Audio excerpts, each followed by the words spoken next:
Sesampainya di puncak gunung, mereka melihat betapa mewahnya tempat itu. Semua bangunan dan istana berkilauan emas. Pilar-pilar aula utama saja begitu tebal sehingga butuh 2 orang untuk memeluknya. Bahkan ada lebih banyak patung emas. Banyak orang barbar dari padang rumput berdiri di bawah setiap patung emas. Tiba-tiba sebuah patung emas bergerak. Jantung Kinmu berdebar kencang.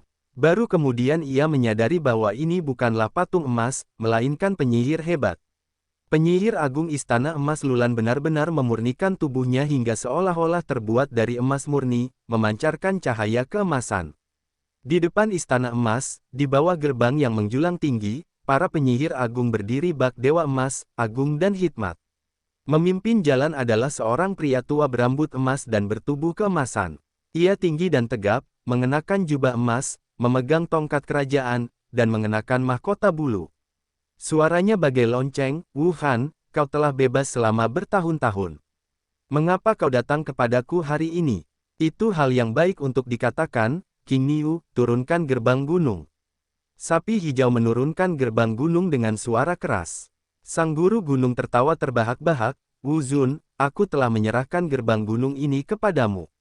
Sepertinya sebagian besar saudara emas ini telah kukalahkan. Aku telah memblokir gerbang selama 100 hari, melukai dan membunuh banyak orang. Aku tak mampu menahan yang kuat, jadi aku harus membunuh mereka. Yang lemah semuanya selamat di tanganku. Kalian semua yang lemah ini ada di sini hari ini." Begitu dia mengatakan ini, seluruh gunung menjadi gempar. Generasi tua yang kuat di Istana Emas Lulan semuanya geram, dan udara tiba-tiba dipenuhi aura pembunuh.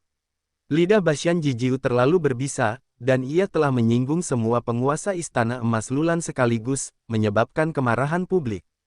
Ditambah lagi fakta bahwa ia harus membawa gerbang gunung ke atas gunung, masalah ini pasti tidak akan dibiarkan begitu saja. Salah satu penyihir agung itu tampak serius dan suaranya seperti dentingan logam.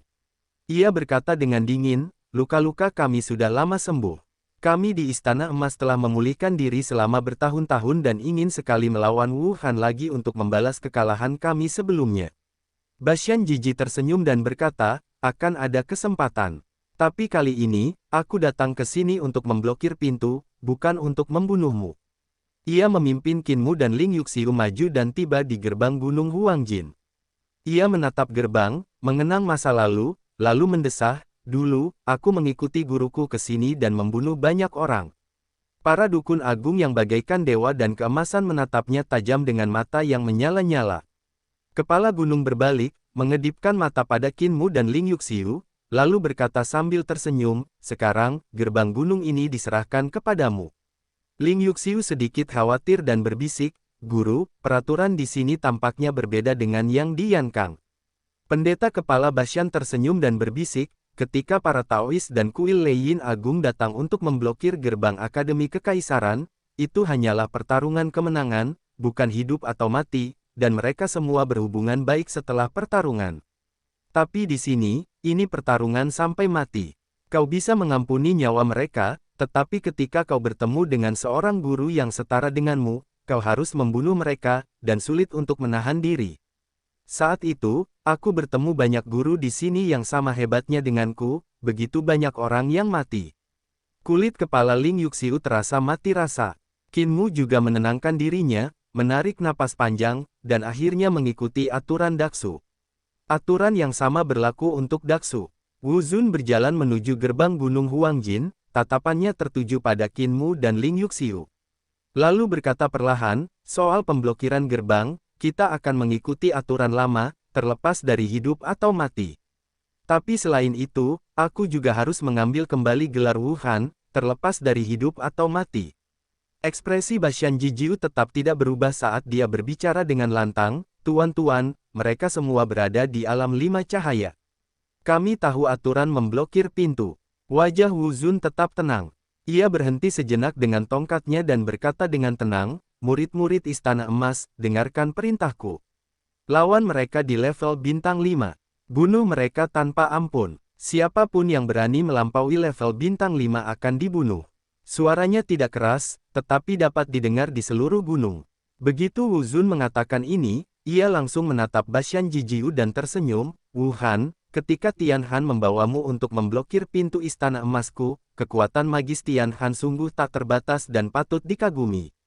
Tapi kau bukan Tian Han. Pendeta kepala Bashan berjalan melewati gerbang gunung dengan ekspresi serius. Suaranya menembus pikiran Qin Mu dan Ling Yuxiu, adik laki-laki, putri, jangan khawatir. Selama mereka tidak membunuhku, kami akan menantangmu sesuai aturan.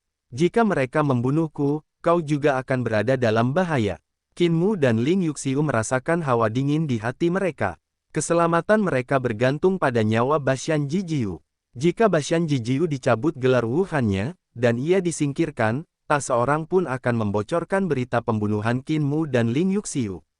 Reputasi Istana Emas Lulan akan tetap utuh, dan dunia luar tak akan pernah tahu tentang tantangan ini. Para pria kuat yang datang untuk menyaksikan pertempuran di padang rumput semuanya mematuhi aturan Istana Emas Lulan. Selama Istana Emas Lulan memberi perintah, mereka tidak akan memberi tahu siapapun. Kalau saja Bashan Jijiu dibiarkan keluar hidup-hidup dari Istana Emas Lulan, maka masalah ini akan dibocorkan oleh Bashan, si mulut besar, dan bukan hanya seluruh padang rumput yang akan mengetahuinya, tapi saya khawatir semua orang di dunia akan mengetahuinya. Bashan Jijiu jelas memiliki kemampuan ini. Pada saat itu, reputasi Istana Emas Lulan akan hancur total. Oleh karena itu, sebelum kematian Bashan Jijiu, Istana Emas Lulan tidak akan pernah mengepung Qin Mu dan Ling Yuxiu, dan hanya akan bertindak sesuai aturan. Tuan, jangan sampai dipukuli sampai mati, kata King Niu dengan keras. Bashan Jijiu tersandung dan berbalik sambil melotot, aku akan makan daging sapi saat aku kembali. King Niu segera menundukkan kepalanya. Kalian berdua, anak muda, berani sekali. Sadarkah kalian kalau kalian menghalangi pintu masuk tempat suci? Tiba-tiba, sebuah suara datang dari belakang Qin Mu. Qin Mu dan Ling Yuxiu berdiri dan melihat ke bawah gunung. Mereka melihat banyak penyihir berwajah aneh datang dan menghalangi jalan mereka. Salah satu penyihir melangkah maju, tubuhnya bersinar dengan cahaya keemasan redup, dengan tanduk di kepala, sayap di punggung, dan paruh burung. Metode kultivasi untuk berubah menjadi non-manusia seperti ini memang langka. Kakak senior, Qin Mu dan Ling Yuxiu menyapanya. Penyihir Istana Emas tidak membalas salam. Sebaliknya, ia berbicara dengan suara lantang, etika adalah sesuatu yang kau miliki Dian Kang. Istana Emas Lulanku tidak memiliki begitu banyak aturan. Setelah aku membunuhmu, aku akan menyerap jiwamu dan menggunakannya untuk mengembangkan kekuatan mistis. Orang-orang sepertimu jauh lebih kuat daripada para budak itu, dan jiwamu luar biasa kuat, membuat mereka sempurna untuk mengembangkan kekuatan mistis. Mata Qin Mu berkedip saat dia berkata, kakak, aku akan pergi dulu kali ini untuk mengeksplorasi keterampilan dan kemampuan mereka. Ling Yuxiu mengangguk. Meskipun kekuatannya meningkat pesat, ia masih sedikit tertinggal dari Qin Mu. Akan mudah kalah jika ia bertarung gegabah tanpa mengetahui latar belakang penyihir itu. Qin Mu menghembuskan napas busuk dan berkata dengan suara berat, King Niu, bawakan tasku. King Niu melangkah maju dan melepas tasnya. Qin Mu pertama-tama meletakkan tas pisau di punggungnya, meletakkan kedua pisau daging secara bergantian. Kemudian, ia meletakkan kotak pedang di belakang tas pisau, menggantungkan palu besi besar di atasnya, memasukkan tongkat bambu, dan mengalungkan pedang Shaobao di pinggangnya. King Niu adalah pembunuh, saya dengar kamu dulunya adalah seorang penggembala sapi, tetapi kamu bahkan tidak bisa mengalahkanku, bagaimana kamu bisa mengalahkan mereka?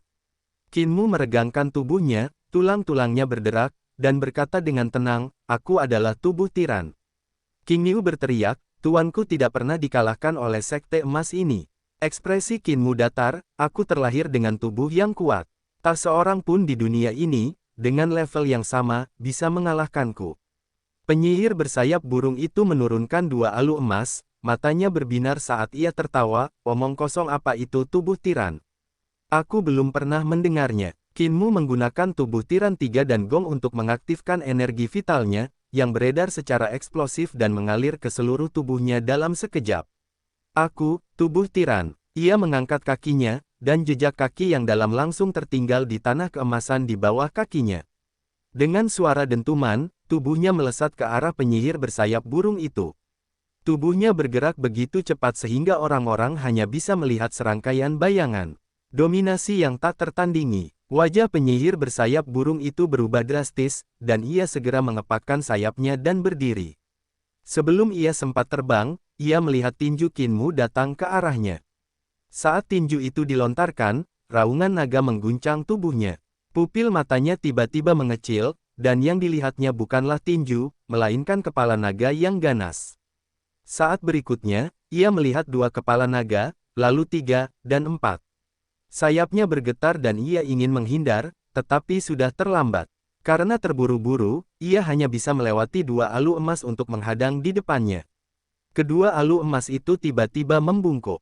Kekuatan pukulan Kinmu benar-benar menghantam kedua senjata spiritual itu seolah-olah terbuat dari lumpur, dan menghancurkan alu emas itu menjadi kertas tipis. Panggilan, penyihir bersayap burung itu terbang ke udara, lalu meledak dengan keras, berubah menjadi bola kabut darah. Raungan dan raungan naga terdengar dari kabut darah, dan kabut darah itu berubah menjadi 45 naga darah, yang ganas dan ganas, seolah-olah bukan pukulan Kinmu yang menghancurkan penyihir bersayap burung itu, melainkan 45 naga darah inilah yang meledakkan tubuhnya. Di panggung emas di depan gerbang gunung, Kinmu tiba-tiba menjadi tenang setelah latihannya yang sangat intens, vitalitasnya yang kuat juga tiba-tiba mereda, dan wajahnya menjadi tenang. King Niu, gurumu membutuhkan 100 hari untuk mengalahkan Istana Emas Lulan. Kinmu berbalik, tatapannya acuh tak acuh saat ia melirik penyihir di bawah panggung emas, sedangkan aku hanya butuh 1 hari. Dia berdiri di pintu, suaranya menggelegar bagai guntur, bergema di Istana Emas Lulan, hanya dalam 1 hari, aku bisa menghancurkan tekad semua murid di Istana Emas, menghancurkan harga diri mereka, dan menginjak-injak martabat mereka. Lancang! Seorang penyihir murka dan menyerbu ke arah Kinmu. Saat ia berlari, tubuhnya mengalami perubahan yang mengguncang bumi. Kulit di kepalanya terlepas dan kepala gajah tumbuh. Tubuhnya menjadi lebih tinggi dan lebih kuat, dan pakaiannya robek berkeping-keping dengan suara mendesis. Tangan dan kakinya menjadi setebal kaki gajah. Tubuhnya memancarkan cahaya keemasan, berkepala gajah, dan bertubuh manusia. Ia tampak seperti dewa yang telah bangkit, dengan kekuatan tak terbatas.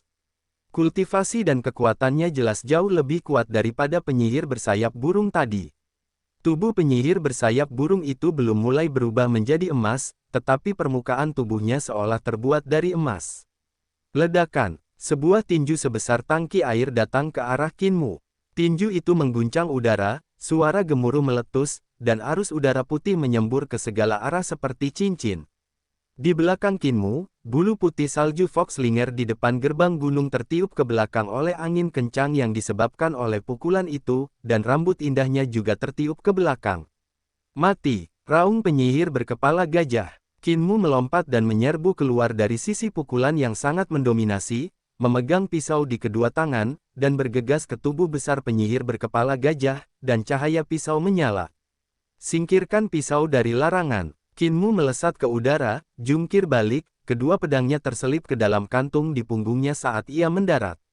Tubuh besar penyihir berkepala gajah itu terbelah 2, jatuh dari gunung, menodai anak tangga emasnya hingga berwarna merah darah. Seorang penyihir, dengan mata merah, tiba-tiba mengeluarkan spanduk hitam, melambaikannya ke arah Kinmu, dan berteriak dengan tegas, "Aku akan memurnikan jiwamu. Matilah!" Kinmu menyegel jiwanya dengan seni iblis penciptaan, mengangkat tangannya dan menunjuk, lalu kotak pedang di belakangnya terbuka. Sebuah pedang terbang mengeluarkan suara siulan tajam dan menembus alis sang penyihir. Kinmu mengangkat jarinya, dan pedang terbang itu melesat mundur dan dimasukkan ke dalam kotak pedang dengan bunyi membunuh. Seorang penyihir wanita berkepala macan tutul dan berekor macan tutul berteriak, mengangkat cermin perunggu, dan menyorotkannya ke arah Kinmu. Jiwa-jiwa muncul di cermin, tampak ganas dan kejam. Menggigit. Tiba-tiba, sebuah pedang terbang muncul di depan cermin perunggu dan tertancap di permukaannya. Cermin perunggu itu sangat keras dan berhasil menangkis serangan pedang terbang tersebut. Namun, sesaat kemudian, pedang terbang itu tiba-tiba berputar dan berubah menjadi pedang bor, menembus cermin perunggu secara langsung. Cahaya pedang menembus cermin dan menembus penyihir wanita di balik cermin. Apa yang perlu ditakutkan dari Fudo? Pakaian Kinmu berkibar saat ia mengangkat tangannya untuk menarik pedang terbangnya. Penyihir lain menumbuhkan bulu, cakar, dan ekor harimau di sekujur tubuhnya, lalu menyerbu ke depan sambil meraung, menimbulkan angin kencang, dan menyerangnya dari dekat, tak memberinya kesempatan untuk menghunus pedangnya. Qin Mu melancarkan pukulan ke samping, dan langkah kedua pria itu menjadi tak beraturan. Suara pukulan keras terus terdengar.